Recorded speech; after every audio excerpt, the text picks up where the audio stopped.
Buenas tardes, iglesia. Les mando un saludo a todos ustedes, en especial a las mamás en este su día. Espero que se encuentren todos muy bien y que Dios les siga llenando aún más de bendiciones. Y en esta tarde vamos a ver el último tema ya de la serie del propósito de la iglesia que estamos llevando. Y este tema se titula Cambiando al mundo.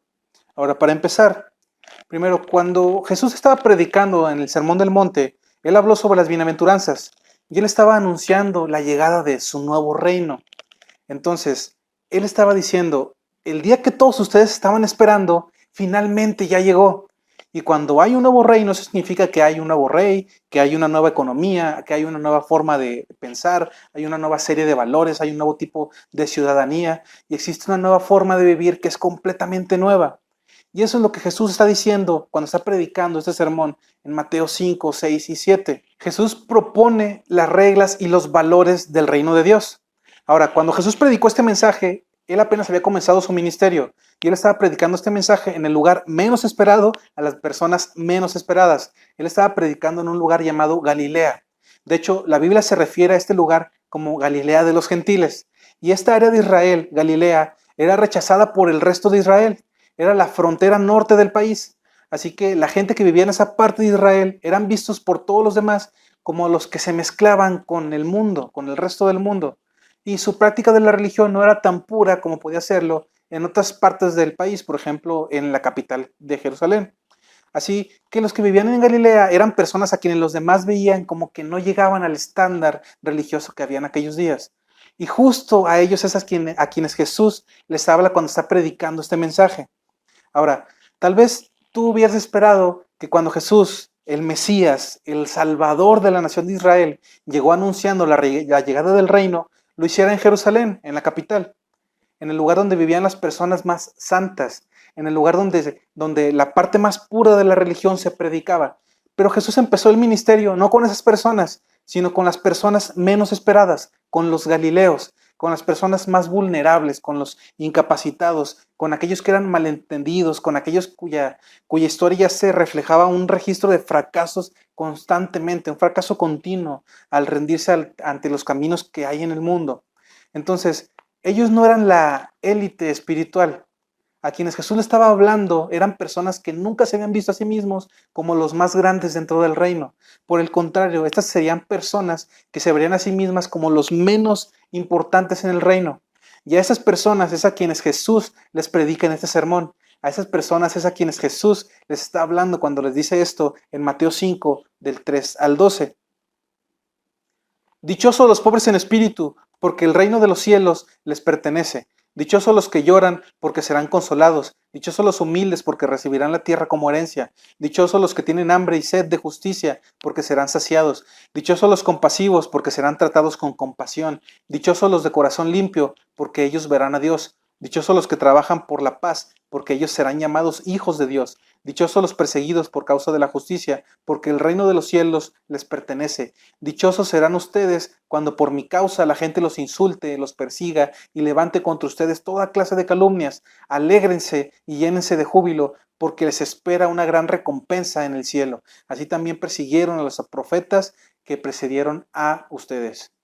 Así que les dice a estas personas, de ustedes es el reino de los cielos. Pero ahora, ¿cuál es el reino de los cielos? Necesitamos entender esto para poder entender el resto de lo que está diciendo Jesús en este sermón. Así que verás, el mensaje de Jesús, su evangelio, no se trata solo de llevarte al cielo y ser salvo. Si tú lees Mateo, Marcos, Lucas y Juan, verás que el mensaje de Jesús una y otra vez está hablando sobre el reino de Dios. Él dice, el reino de Dios es cómo, y daba una ilustración tras ilustración. Entonces, ¿qué es el reino de Dios? Bien, el reino de Dios no es un concepto místico o espiritual acerca de algo que se experimenta después de la vida, o sea, después de que te mueres. No, el reino de Dios es una realidad que está presente y que debe vivirse y experimentarse ahora mismo. ¿Por quiénes? Por aquellos que dicen que Cristo es su rey. El reino de Dios se compone de personas que dicen que Jesucristo es su rey y el reino de Dios es donde sea que Jesucristo esté reinando. Así que si Jesús está gobernando en el cielo, entonces obviamente el reino de Dios será en el cielo. Pero si Jesús está reinando en la tierra, entonces el reino de Dios es en la tierra. Y si Jesucristo reina en tu vida, entonces el reino de Dios es en tu vida.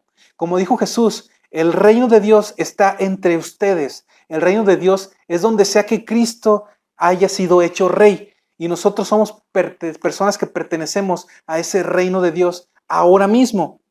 Tú eres una persona del reino. Ahora tú vives con un nuevo rey. Vives con una nueva forma de ver las cosas, de hacer las cosas. Colosenses 1:13. Pues Él nos rescató del reino de la oscuridad y nos trasladó al reino de su Hijo amado. Esto es algo que Él ya ha logrado. Esto es un hecho que está consumado, que está terminado. Ya somos hechos ciudadanos del reino de Dios. Él ya nos trasladó al reino.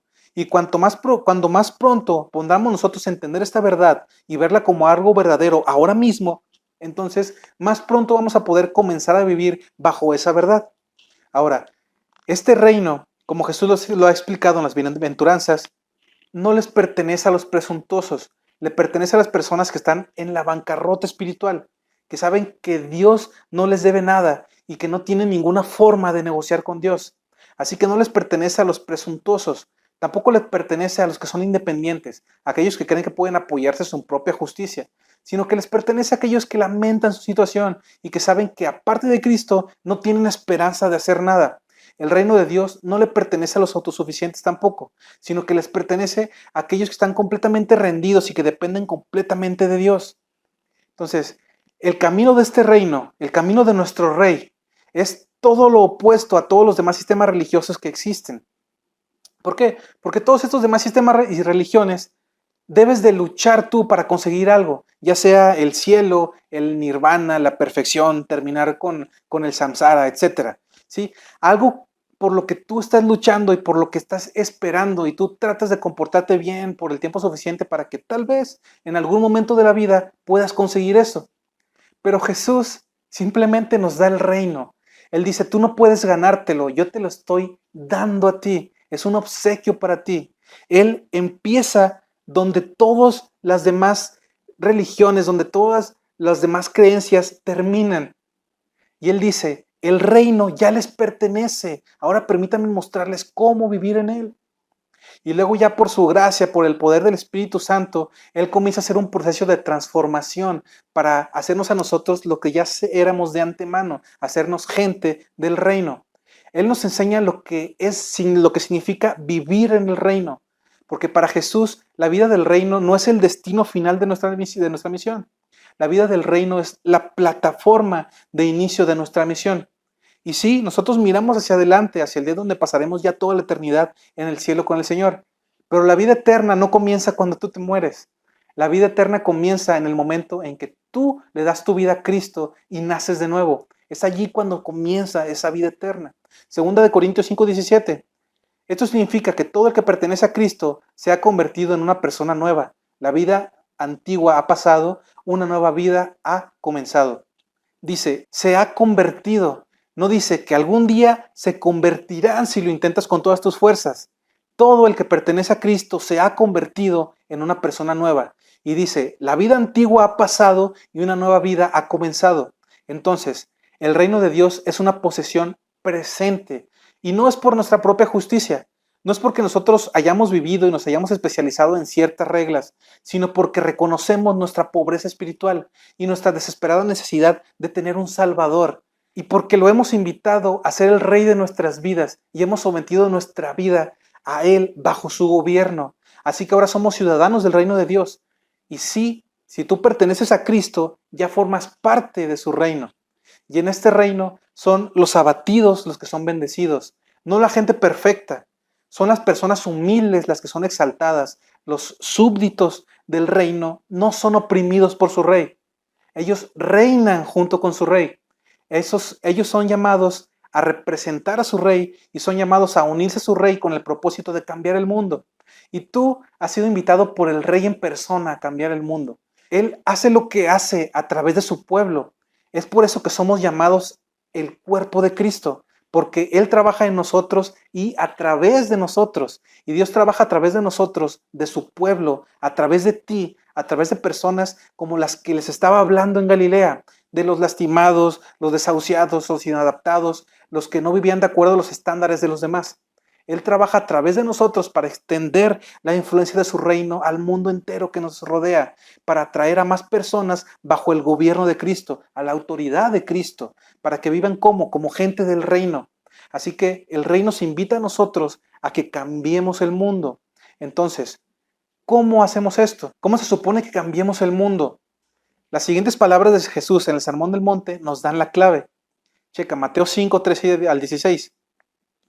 Ustedes son la sal de la tierra, pero si la sal se vuelve insípida, ¿cómo recobrará su sabor? Ya no sirve para nada, sino para que la gente la deseche y la pisotee. Ustedes son la luz del mundo. Una ciudad en lo alto de una colina no puede esconderse, ni se enciende una lámpara para cubrirla con un cajón. Por el contrario, se pone en la repisa para que alumbre a todos los que están en la casa. Hagan brillar su luz delante de todos, para que ellos puedan ver las buenas obras de ustedes y alaben al Padre que está en el cielo. Dice, ustedes son la sal de la tierra y la luz del mundo. Ahora, tenemos que pensar en esto por un momento, porque para la audiencia a la que Jesús le estaba hablando, esta era una declaración asombrosa. No era simplemente una colorida declaración religiosa de las que pones ahí en tu automóvil con una calcamonía. No, esta era una declaración transformadora, era una declaración radical que le estaba diciendo a ellos. Y una de las sorpresas de esta declaración es que estaba llena de dignidad y llena de esperanza, porque les dice, ustedes son la luz del mundo. Él dice, ustedes los abatidos, ustedes los que no tienen esperanza, ustedes los inadaptados, los rechazados, ustedes los que están intentando entender por qué y que apenas están iniciando. Porque recuerda que este era el inicio del mensaje de Jesús, era el inicio de su ministerio. Dice, ustedes son la luz del mundo, ustedes son la sal de la tierra. Y esta gente pensaba, este tipo está loco. ¿Por qué? Porque eso no es lo que me han enseñado toda mi vida. Él no sabe a quién le está hablando. Pero Jesús sí sabía a quién le estaba hablando. Y él dice, tú eres la sal del mundo, tú eres la sal de la tierra, tú eres la luz del mundo. No los fariseos super espirituales, sino tú, el pecador que está siendo transformado por el poder salvador y por la gracia de Jesucristo. Porque Jesús no solamente salva a los pecadores, Él cambia a los pecadores y luego llama a los pecadores. Él les da poder a los pecadores y Él se une a los pecadores para alcanzar sus propósitos, para llevar a cabo sus planes. Él nos invita a asociarnos con Él para cambiar el mundo. Y Él aún usa a los menores de nosotros, a la gente más inesperada. Todavía usa lo vil y lo menospreciado del mundo para confundir a los sabios. Eso no es lo que nos decía Pablo. Así que ahora nosotros somos llamados sus embajadores, sus representantes, somos su cuerpo aquí en la tierra y Él nos invita a esta increíble oportunidad de cambiar el mundo. Él nos salvó no solo para que estuviéramos sentados allí en una esquina, no, Él nos salvó y nos llamó para servir con Él y para extender la influencia de su reino hacia todo el mundo. Y Él lo hace como a través de nosotros.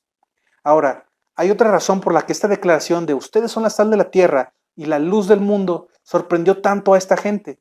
Y es porque en esos días había básicamente tres corrientes de pensamientos acerca de cómo vendría el reino y cómo el pueblo de Dios habría de interactuar con el mundo. Y tristemente, esas tres mismas corrientes de pensamiento siguen existiendo en la actualidad. La primera corriente de pensamiento era la que tenían los fariseos. Los fariseos no eran solamente líderes religiosos, eran también una facción política. Ellos eran quienes trabajaban junto con el gobierno romano para mantener todo bajo control. Y la posición de los fariseos era, si somos lo suficientemente correctos políticamente, sin levantar muchas olas, sin luchar verdaderamente por lo que creemos, si podemos estar bien con todos al mismo tiempo, tal vez ellos se metan en sus propios asuntos y nos dejen ser a nosotros mismos. Y si realmente hacemos esto bien, entonces podemos convertirnos en los poderosos de la religión, podemos ser los poderosos de nuestra fe. Así que estas personas son los que se rinden a el fluir del mundo. Luego, el otro grupo que existía eran personas que podríamos llamar separatistas. Ellos querían separarse a sí mismos del mundo. Había una secta en esos días que se llamaba la secta del Mar Muerto. Ellos vivían en el desierto y ellos escribieron los rollos del Mar Muerto. Y bueno, su perspectiva del mundo era, vamos a escondernos del mundo. No tendremos nada que ver con esa gente que es horrible, gente malvada y perversa. Y vamos a esperar a que Dios haga lo que Dios quiere hacer. No tienen nada que ver ellos con nosotros. No vamos a interactuar con el resto del mundo. Vamos a esconder la luz y vamos a amontonar la sal. Es lo que ellos pensaban, en otras palabras. Y luego había un tercer grupo, y estos eran los esenios. Eran un grupo radical de personas, y en este grupo ellos pensaban que tenían que defender a Dios, que tenían que protegerlo, que tenían que proteger la reputación de Dios. Y la perspectiva que tomaban estos radicales, su enfoque básico era, muy bien, digan su oración, afilen sus espadas y luego vamos a pelear una guerra santa. Y tristemente esos tres grupos aún existen en la actualidad. Hay personas que no quieren tener nada que ver con Jesús, con el resto del mundo. Y tristemente esos tres grupos aún existen en la actualidad. Hay muchas personas que no quieren tener nada que ver con el resto del mundo. No quieren hablar con sus vecinos, no quieren conocer a ningún pecador, a ninguna de esas terribles personas oscuras. No quieren tener nada que ver con personas que no conocen a Jesús. También hay quienes no quieren levantar olas, no quieren que nadie sepa lo que están pensando, solo quieren estar bien con todos, quieren encajar a la perfección con el resto del mundo. Y luego tienen las personas que causan problemas, que salen a la defensa de Dios, como si Dios necesitara que lo defendieran, como si necesitara Dios protección. De hecho, los separatistas y los esenios son dos lados de la misma moneda.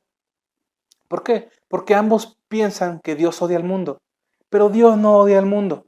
Los separatistas dicen, simplemente vamos a alejarnos hasta que el mundo se vaya al infierno.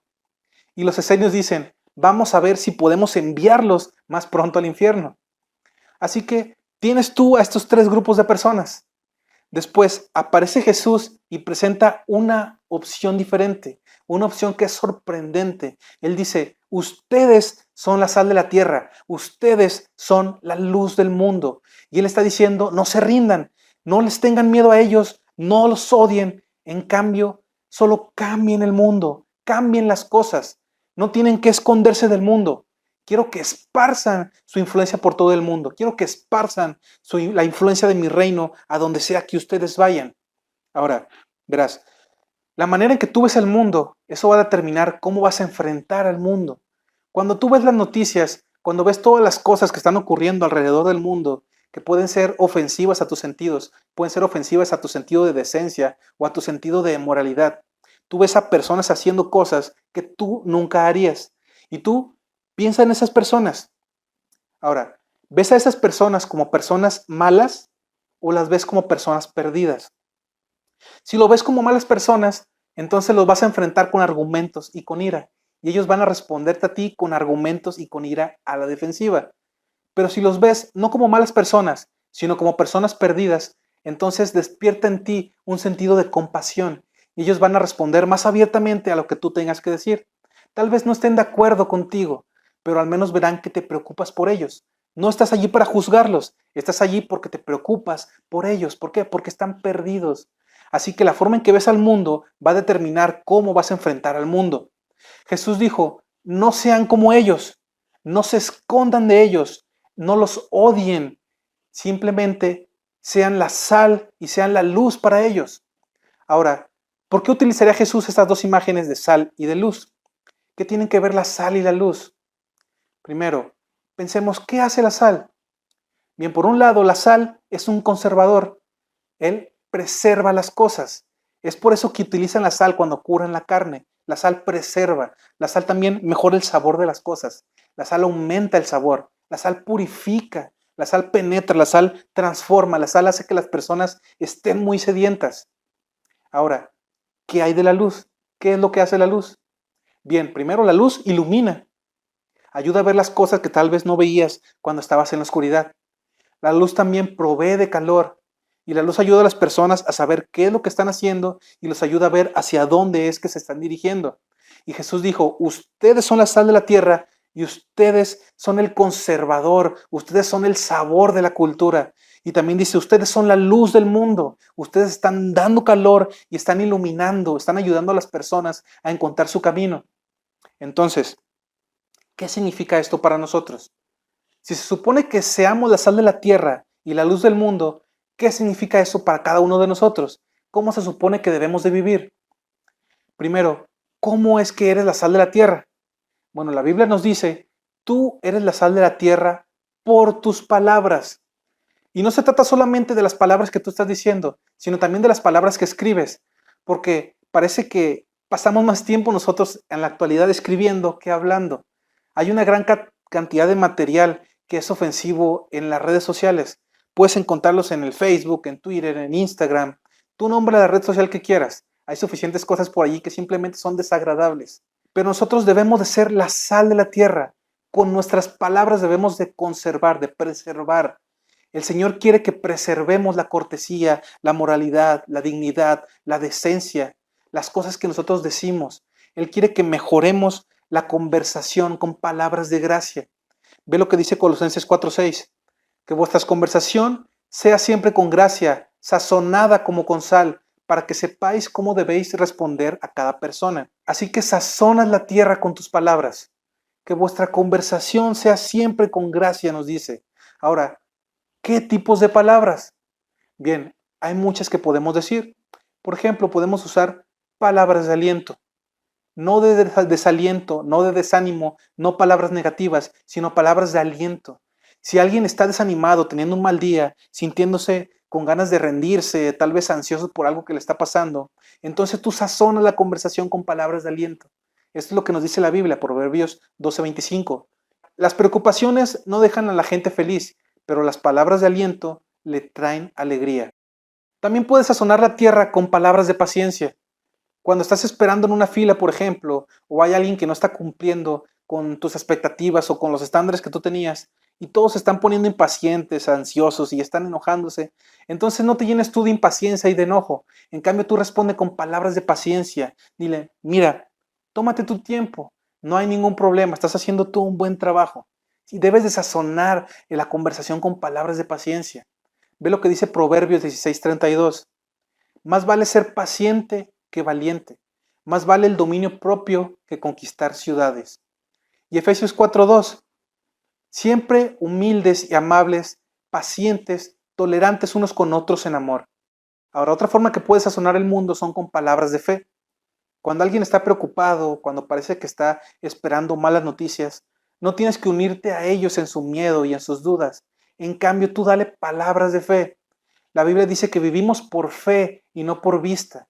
Y también la Biblia dice que Dios llama a las cosas que no son como si fueran.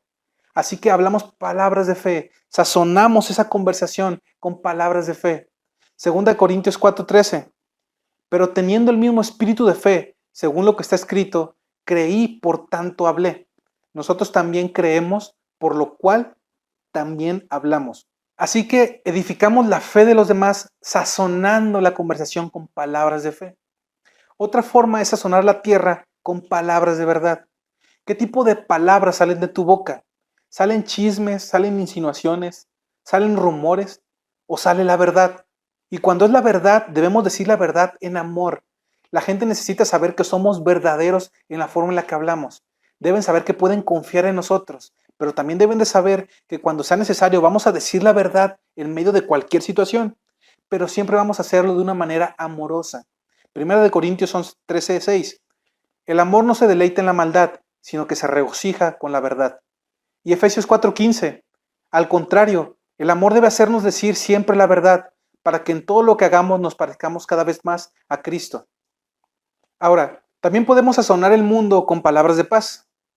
Cuando a alguien le gusta estar discutiendo, cuando alguien está siendo agresivo y está alzando ya la voz, tú no respondas de la misma forma. No lo hagas porque cuando más grites tú, la otra persona más va a estar gritando. En cambio, tú traes palabras de paz. No calientes más el conflicto con palabras crueles o con acusaciones. En cambio, tú sazona la tierra con palabras de paz. Proverbios 15:1. La respuesta amable calma los ánimos, pero la respuesta áspera aumenta el enojo. También puedes sazonar la tierra con palabras de esperanza. La gente está desesperada por tener una esperanza. Cuando tú ves a alguien que está desesperado, cuando ellos están ya rendidos, sin esperanza, entonces debes decirles palabras de esperanza. Y una gran forma de hacerlo es simplemente orar con ellos. Romanos 15:13.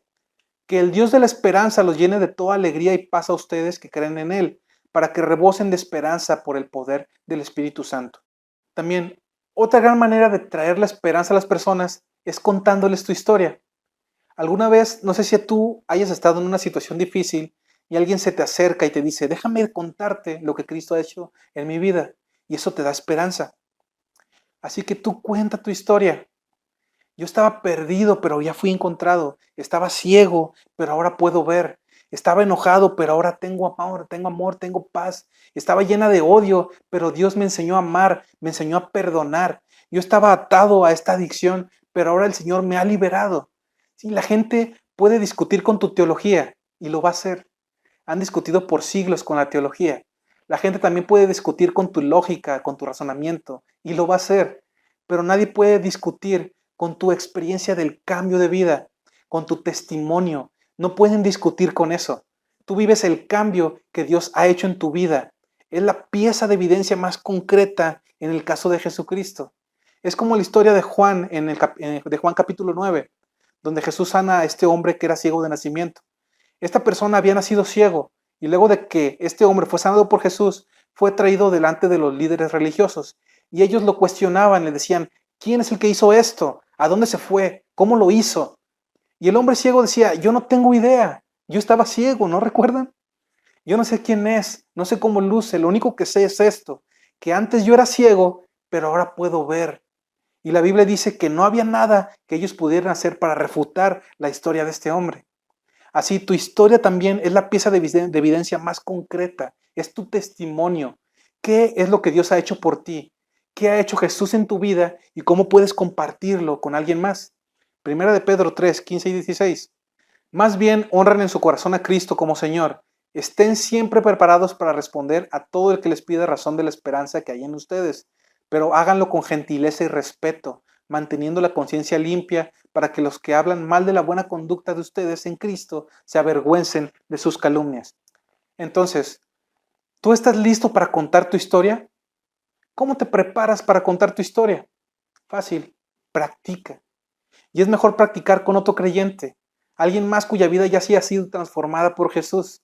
Simplemente cuenta tu historia. Y cuando lo hagas, tal vez quieras tú mejor escribirlo, para que cuando llegue el momento, como dice Pedro, que alguien les pida la razón de la esperanza que hay en ustedes, esté listo para decirles el por qué es que tú tienes una paz, que esté listo para contarles por qué estabas perdido y fuiste encontrado, el por qué estabas ciego y ahora ya puedes ver. Mateo 5, 14 al 16. Una ciudad en lo alto de una colina no puede esconderse, ni se enciende una lámpara para cubrirse con un cajón. Por el contrario, se pone en la repisa para que alumbre a todos los que están en la casa, para que haga brillar su luz delante de todos, para que ellos puedan ver las buenas obras de ustedes y alabren al Padre que está en el cielo. Sabrán que tienes esperanza no por las cosas que tú estás diciendo, sino por la forma en la que vives. No es debido a las palabras, sino debido a las acciones. Ellos verán que tú tienes una esperanza y entonces se van a preguntar, ¿por qué él tiene ese tipo de esperanza? ¿Por qué él actúa de esta manera a pesar de lo que le está pasando? Ahora, tú recuerda esto, eres la sal de la tierra con tus palabras y tú iluminas el mundo por tus obras. No es suficiente solamente decir que crees, tienes que vivir conforme a lo que dices que estás creyendo, porque las personas no quieren solamente escucharlo salir de tu boca, ellos quieren verlo puesto en acción mientras estás alumbrando el mundo y entonces es cuando van a alabar al Padre que está en el cielo y podrán ver que en tu vida hay esperanza. Y entonces te van a preguntar, ¿por qué tienes esa esperanza? No debes solamente sazonar el mundo con las palabras de gracia, debes de alumbrar también al mundo con obras de gracia. Ve Santiago 2, 14 al 18. Amados hermanos, ¿de qué le sirve a uno decir que tiene fe si no lo demuestra con sus acciones? ¿Puede esa clase de fe salvar a alguien? Supóngase que ven a un hermano o una hermana que no tiene que comer ni con qué vestir y uno de ustedes le dice, adiós, que tengas un buen día, abrígate mucho y aliméntate bien, pero no le da alimento ni ropa. ¿Para qué le sirve? Como pueden ver, la fe por sí sola no es suficiente, a menos que produzca buenas acciones. Está muerta y es inútil. Ahora bien, alguien podría argumentar, algunas personas tienen fe, otras tienen buenas acciones. Pero yo les digo, ¿cómo me mostrarás tu fe si no lo haces con buenas acciones? Yo les mostraré mi fe con mis buenas acciones. Es decir, no solamente hables al respecto, debes de ir y hacerlo. Entonces, ¿dónde necesitas encender una luz en tu mundo? ¿Qué clase de obras iluminarán el mundo? Bien, aquí hay algunas ideas. Primero, tú puedes iluminar el mundo con obras de compasión. Cuando ves a alguien en necesidad, alguien que está lastimado y está dentro de tu poder, que puedas ayudarle o hacer algo al respecto por él, entonces debes de hacerlo. Necesitamos extender el amor de Jesús de formas que sean físicas y tangibles y que sean formas prácticas y no solo estar hablando al respecto. Ahora, Mateo 25, 35 al 40. Pues tuve hambre y me alimentaron, tuve sed y me dieron de beber, fui extranjero y me invitaron a su hogar, estuve desnudo y me dieron ropa, estuve enfermo y me cuidaron, estuve en prisión y me visitaron. Entonces, esas personas justas responderán, Señor, ¿en qué momento te vimos con hambre y te alimentamos? ¿O con sed y te dimos algo de beber? ¿O te vimos como extranjero y te brindamos hospitalidad? ¿O te vimos desnudo y te dimos ropa? ¿O te vimos enfermo o en prisión y te visitamos? Y el rey dirá, les digo la verdad, cuando hicieron alguna de esas cosas al más insignificante de estos, mis hermanos, me lo hicieron a mí. Otra manera de iluminar el mundo es con obras de misericordia. La Biblia dice que la misericordia triunfa sobre el juicio. Cuando esté dentro de tus posibilidades el desquitarte con alguna persona, muéstrale misericordia. Ahora, ¿por qué querrías hacer eso? Hay muchas razones.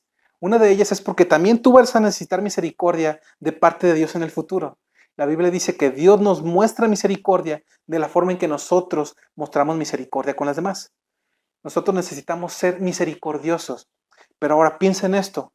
¿Qué cosa crees que es más probable para hacer que alguien le entregue su vida a Cristo? ¿Desquitarte con ellos o mostrarles misericordia? Nosotros iluminamos el mundo con obras de misericordia.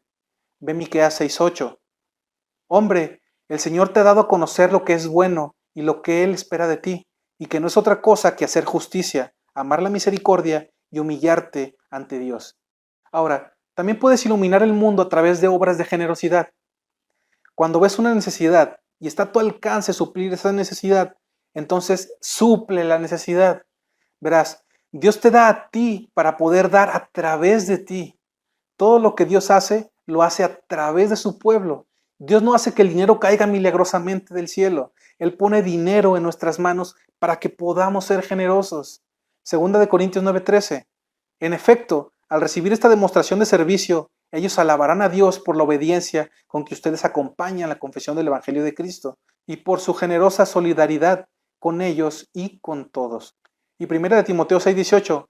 Mándales que hagan el bien, que sean ricos en buenas obras y generosos, dispuestos a compartir lo que tienen. Entonces, todo se trata de sazonar al mundo con palabras de gracia y de iluminar al mundo con obras de gracia. De mostrarle al mundo cuánto nos importan, para que entonces ellos quieran conocer la razón de la esperanza que nosotros tenemos. Ahora, tú tienes que entender esto, porque si sacas las cosas de orden, puedes perderte algo. ¿Por qué? Porque tú no puedes disipar las tinieblas con sal. Si hay oscuridad en el mundo a tu alrededor, simplemente no puedes sentarte y hablar al respecto. ¿Por qué? Porque esto no va a hacer nada. No podemos sentarnos en una esquina y decir, voy a esconderme aquí con mis amigos. Vamos a hablar acerca de cuán oscuro está el mundo. Mira la oscuridad que hay. Sí, la sal no va a deshacerse de la oscuridad. La única forma de hacerlo es con la luz. Solo enciende la luz. Cuando haya algo que tú puedes hacer para hacer brillar esa luz, simplemente hazlo. Ilumina el mundo a través de las obras de gracia. Debemos hacer que nuestra luz brille hacia todo el mundo, como dijo Jesús, como una ciudad en la colina, para que todos la vean. No para que piensen que somos maravillosos, sino para que vean nuestras buenas obras y alaben a nuestro Padre que está en el cielo. Y así van a encontrar el camino hacia casa. Y no podemos hacerlo si nos escondemos detrás de las paredes de una iglesia. Deja de amontonar la sal y de esconder la luz. Eso no sirve. La iglesia no es un edificio. La iglesia es el pueblo de Dios y Dios está obrando a través de su pueblo. Y Él nos ha invitado a unirnos a Él para cumplir los planes y los propósitos del cielo que tiene la tierra. Él quiere hacerlo a través de nosotros y no puede hacerlo a través de nosotros si nunca salimos de las paredes de la iglesia. La iglesia no fue diseñada para que viniéramos a un hotel santo. Recuerden, el reino de Dios no es el destino final, es la plataforma de inicio para nuestra misión y nuestro ministerio que tenemos en el mundo. Y Dios quiere que nosotros extendamos esa influencia de su reino hacia todo el mundo que Él ama. ¿Por qué? Porque Él ama tanto al mundo que entregó a su Hijo unigénito para que todo aquel que en Él cree no se pierda, sino que tenga vida eterna. De eso trata Juan 16, de que Dios ama al mundo. Ahora, tú eres la sal de la tierra. Nosotros somos los que tenemos el impacto del reino que puede cambiar el mundo. Así que cambiemos el mundo. Seamos personas que busquen oportunidades para sazonar las conversaciones con palabras de gracia. Seamos personas que busquen oportunidades para alumbrar al mundo con obras de gracia. Y quisiera terminar ya con este versículo. Colosenses 3:17. Y todo lo que hagan de palabra o de obra, háganlo en el nombre del Señor Jesús, dando gracias al Padre por medio de Él. Vamos a orar. Señor y Padre nuestro, gracias te doy por la vida que nos prestas, gracias por la misericordia que nos demuestras a cada día.